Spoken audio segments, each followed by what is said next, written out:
أعراض مرض كره النادي الأهلي إنك تحك في اسم النادي الأهلي وأي كلام، تجيب أي مصيبة في الدوري المصري أو كرة القدم حتى العالمية وتلزق وراها اسم النادي الأهلي كنوع من أنواع لزق الحق بالباطل.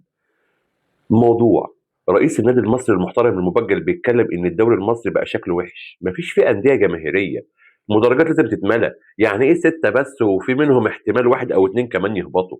ده غير ان معهمش ماليه.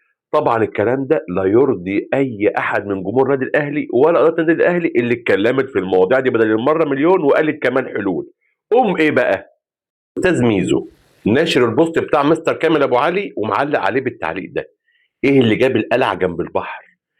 ايه علاقة اللي بيقوله مستر كامل بان هيقولوا عليك في المؤامرات الكونية وبتغير من نجاح الكابتن محمود ويا حاج ممنوع ويا ويلك؟ لا لا، كلام فارغ. احنا اصلا كإدارة النادي الاهلي وكابتن محمود قدم 100 مرة مساعدات لأندية جماهيرية، اخرهم الاسماعيلية، واسألهم وهم عارفين. اقول لك عمر الساعي ولا اللي هيحصل كمان ده غير وغير وغير. لكن نظرية المؤامرة الكونية هي حصري عندكم، وانك تلزق اسم النادي الاهلي في كلام مستر كامل ابو علي ما هو الا حك مع النادي الاهلي، وضع الباطل في دين الحق. لا مؤاخذه، ده اسمه ايه؟